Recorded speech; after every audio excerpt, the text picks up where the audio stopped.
Hello guys, this is Rox, and in this series I'm gonna make you a better player in Dune Awakening. For this lesson you are gonna learn how to get components in the most efficient ways possible. You can do this with a bike or a scout chopper as long as they are equipped with a scanner, but we are also mixing it with an handheld scanner, which I'll explain you why later on. If you love the adrenaline of running away from the worm, you can use your bike plus the bike scanner. Keep in mind, adrenaline is the key word for this case, as with the bike it's much harder to cover all the areas. But if you wanna do it faster and more peacefully, you can use your scout chopper, plus of course the chopper scanner. A note here, the vehicle scanner is much better than the handheld scanner, for two reasons: you don't need to leave your vehicle while scanning, plus it covers way more area. And speaking of covering more area, for both handheld scanner and your vehicle scanner, you can level up one of these passive skills: Scanner Mastery, which increases the range of your handheld scanner, or Vehicle Scanning, which increases the range of your vehicle scanner. Although it's not needed to spend points in them, it will increase your efficiency further, and once you have enough resources, you can simply reset your skill points anyways. And obviously for your vehicle of choice, you can pick if you want to equip more storage or move faster with a booster or thruster. So in simple words, here is what you're gonna need. Equip a scanner in your vehicle and make sure your inventory is fully emptied, as your inventory will fill pretty fast. Bring one handheld scanner with you, one compactor, any will do. Please don't use a unique compactor for this, guys. Bring one medium or a large vehicle full with you, this is important. One improvised cut array, you don't need your good one, don't worry. And as optional, you can bring a small bottle of water or a still sweet, although I never needed water.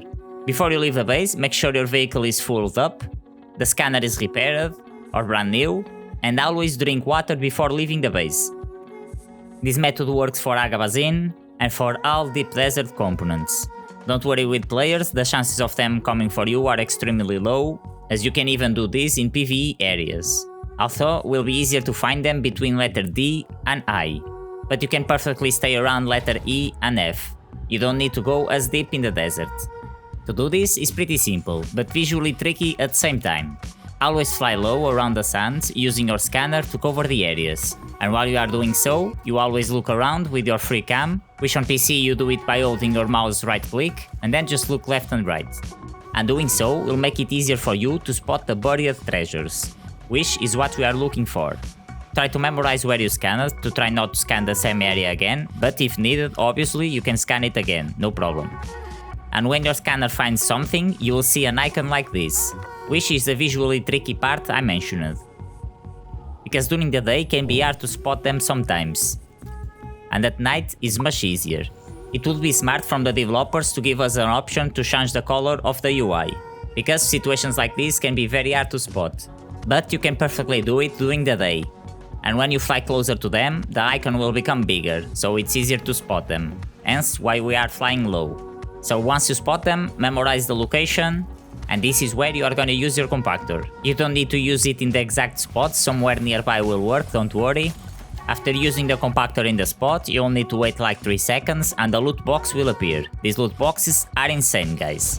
It might look like they just have a little bit of everything, but trust me, your inventory will fill up very quickly. For the cases that you are not finding the place, like it disappeared or something, this is where your handheld scanner becomes your best friend, so equip it and scan the area manually.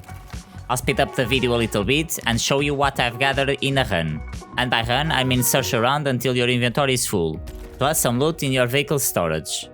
Depending on your luck, each run can take between 10 to 20 minutes, so it's like 15 minutes in media more or less to fill your inventory. I'll deposit everything I'm gathering in a single chest, so you can see the full loot of a run. As for the treasures locations, guys, they are always randomized. And sometimes you can even be flying for a bit and you're not finding anything, but don't worry, keep being persistent and you'll find it. And when you find one, others will follow. It's like they have multiple hotspots where they are hidden, and once you find one treasure, scan the area around it, like up, left, right, bottom. And you start your hunting from there. And there will be times that you'll even find like 5 spots at the same time. So keep looting until your inventory is full, and once you're full, deposit, repeat. And obviously guys, don't forget to keep an eye on your fuel, as every time you use your scanner it eats a lot of fuel. I don't know if this is intended, but yeah, that's why I told you to bring vehicle fuel with you before leaving the base. Also guys, I'm gonna leave you here a tip that even though it's pretty obvious, it's always worth to mention. While you are doing treasure hunting, and a ship crashes nearby, or you spot a crashed ship, always go loot it, as they are the best of the best when it comes to components. But, since they are not certain and can already be looted by another player, doing this treasure method is more efficient. But yeah, if you spot a crashed ship, go claim it for yourself, as they offer you components in larger quantities. But you don't need to look specifically for them. Keep hunting for your buried treasures, and if a ship crashes near you, fine. If not, it's all good anyways. They are just an extra. For this video example, I'll show you what you can get without ships, guys. So it's more transparent. But to be honest guys, the chances of you spotting a ship while doing this are pretty decent.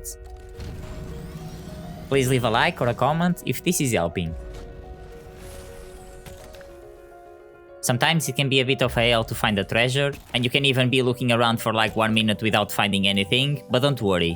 When you find one leads to another. In fact, I'll give you a strategy to do this. You can cover the areas in U-turns. Like this, draw an imaginary point or line in your head, and let's say for example, we'll go scanning until we reach that place over there.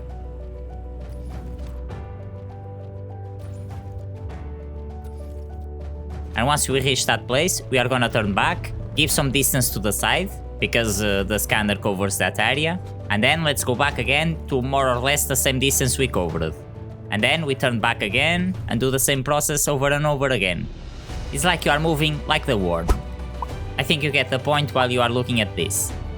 By the way guys, if you have full inventory and you found a good spot, you can mark it in the map, so you can go deposit and then go back to that place. Even though what you find is random, this method is insanely good to find all kinds of components, even the rarer ones. And it also gives you pirate vibes in finding buried treasure, in a way. And as you notice already, you will not only find components, but also some gear, vehicle parts, and for some reason you can even find a whole bike in it. In bad condition of course, but don't worry, it's not completely trash, because you can keep it or even use it already in that specific week. What I mean with this is that sometimes the Landsraad houses will ask you to deliver Sandbikes, and their condition or tier doesn't matter. So you basically can use the bikes that you will get from this to get free rewards from the Landsraad. Easy peasy. For those wondering if the further we go in deep desert gets you better drops, it does. However, from what I've been testing, the difference is not that much. Now, I wanna leave a very important note right here. Deep Desert has a very special component that might seem useless for some, but it's actually a broken component in the game. These plus steel plates, together with the advanced survival fabricator, are insane, as you can transform the weaker version of any component in the game into the better/advanced version of it. You'll get plenty components for doing this buried treasure method, but if you are in need of something in specific, please remember that you can basically craft them with the advanced survival fabricated and plus steel plates. As I mentioned in the beginning of the video, you can do treasure hunting in Hagga Basin, however it's not as good. But if you do this route I'm gonna tell you, is decent, as long you get at least one ship, which you should be able to do, because there is high chances to find 1 or 2 ships in this place, and it's rare for people to loot those ships. Before you go to this area, make sure that you equip a radiation suite. MK4 version is enough. And the route is basically do the bottom left corner of the map, so Sheol and its surroundings. A full route should take you around 20 to 25 minutes more or less, but it's not a race, so you can do it on your own pacing. This is the loot that you get from Hagga Basin. Keep in mind that I didn't take any crashed ship in purpose, to give you more transparency on what you should expect from treasure hunting in Hagga Basin. You can also get another advantage from doing this. Sometimes people struggle to get a specific component, and they don't know they can craft the better versions of it, like I mentioned before. So you can sell people those components for an expensive price. You can simply type in Deep Desert chat that you are selling precision rangefinders, for example, and maybe you'll get sneaky whispers of people trying to buy that from you. Also, in Hagga Basin, if you are looking for a specific component, let's say Diamondine dusts, after you finish grabbing the chest that contains them, store your shopper. By the way, it's super important to store your shopper. Press escape, exit to main menu, click on servers, select your server, and then click on a different siege that you play. Doing so will allow you to go back to that area again and get even more diamondine dusts. And yes, you can repeat this as many times as you want. This method is broken to get a specific component that you want in large quantities without you needing to wait for the chest's cooldown to respawn. I hope you enjoyed this lesson. Remember your lessons, and the door to the future will open. Please consider leaving a like and subscribe. Thank you for watching. Hox is out.